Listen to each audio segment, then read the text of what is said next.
eternity. Firstly, I thank the organizers for deeming me worthy of this role tonight, which I'll do my best to carry out with utmost humility. Secondly, please also permit me to pay tribute to our brother of sterling qualities, who also translated to eternity last year, Prince Emeka Obasi, along with fellow visionaries, founded the PPRAC for the purpose of promoting and recognizing leadership in public life. It is a fitting tribute to him that the center is continuing to foster its ideals, which were established in 1995. It is a very rare blessing that God gave Zik to Nigeria. I describe him as one creation in a century or even centuries. Zik was a statesman of dignity,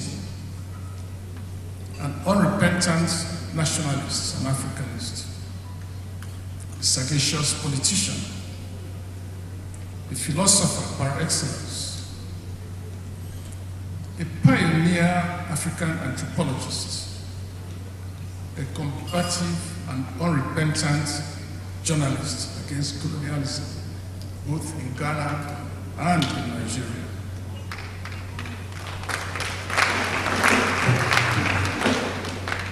He was an excellent sportsman.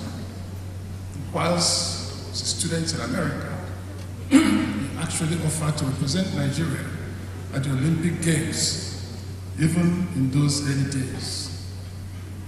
He was a pioneer educationist and a devoted stalwart of Onitsha customs and tradition.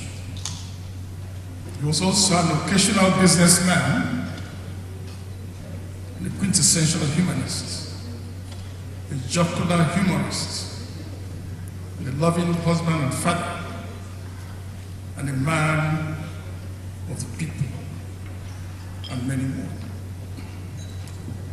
In all of these attributes, he excelled and always left a distinct mark for emulation by people who were around him and people who understood him. Zik and his fellow visionary leaders, namely Chief Obafemi Awolowo and Alhaji Ahmadu Bello, who are referred to as the founding fathers of independent Nigeria, fashioned a finely balanced federation that placed the country on the threshold of rapid development and greatness. Then came a political crisis in the then Western region, which was not abnormal in democracy. Fortunately, this was followed by military coup d'etat, a bitter and devastating civil war, more coup d'etats.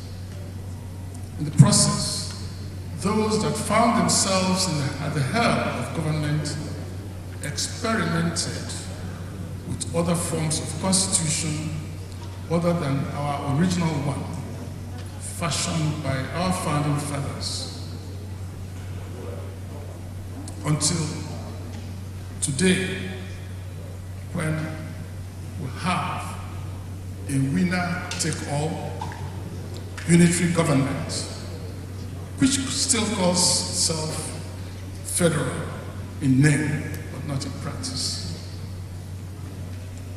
The challenge of the nation since the routing of our true federal constitution on 15th of January 1996 can be summed up simply as a dearth, a shortage of visionary and selfless leadership in the mold of Nnamdi Azikiwe and his two compatriots, who appreciated the need to balance the interests of the components of our plural country to positively harness its strengths rather than exploit its fault lines for personal and sectional purposes.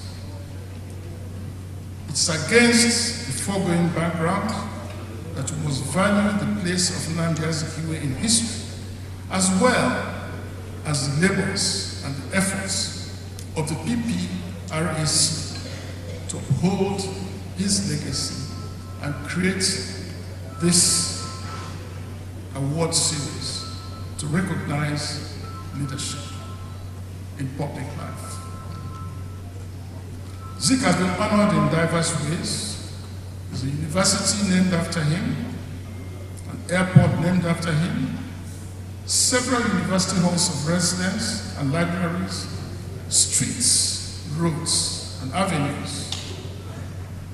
But I ask, are these sufficient, particularly for the enlightenment of future generations?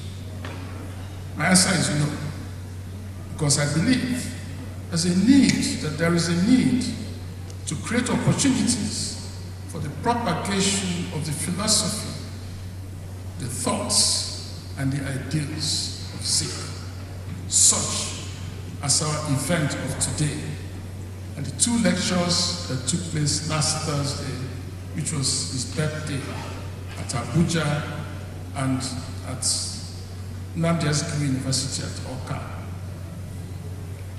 But such lectures should also be accompanied by seminars and symposia, as well as publications that should become part of school curricula at all levels.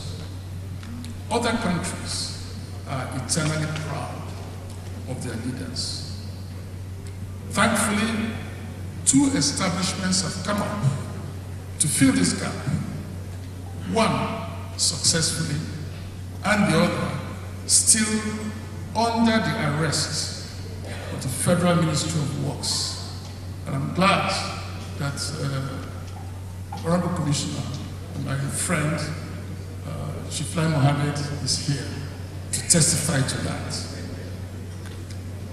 The Zik Center at Enugu has been very expertly curated by his son, Okunwa Wakwe Azikiwe, with financial support from the Enugu State government under His Excellency Ifeanyi Ugwuanyi. You need to go to Zik Center Enugu to see the life history of Zik, his philosophy, his thoughts, his political exploits, etc., etc. All housed in the building that he lived in as Premier of Eastern Nigeria. On the other hand, the Zik Mausoleum at Onitsha has been the subject of political games between and within the federal and the Anambra State governments. Essentially completed by President Jonathan's administration, the Federal Ministry of Works under the Buhari administration claimed the right to operate what is essentially a library for research and conferences and the mausoleum as a tourist center. This obviously should belong to the Ministry of Culture, Tourism, etc. I earlier on more than one occasion urged the federal government to hand over the facility to Onitsha community and Zik's family, and we believe that we can make it operational with the support and goodwill of well-meaning people. It's lying there and nothing is happening, even years after it's been completed. In conclusion, I thank the PPRAC for keeping Zik's heritage alive. Our greatest tribute to this legend the sage, and the colossus of a leader is to eternally continue to uphold and propagate his values, his ideals, his thoughts for the betterment of our country and the world at large. I congratulate the recipients of the awards today. I think that all of them deserve the award, and I congratulate the PPRS for their expert job in the screening process to throw up an enjoyable evening. Thank you very much.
Yes.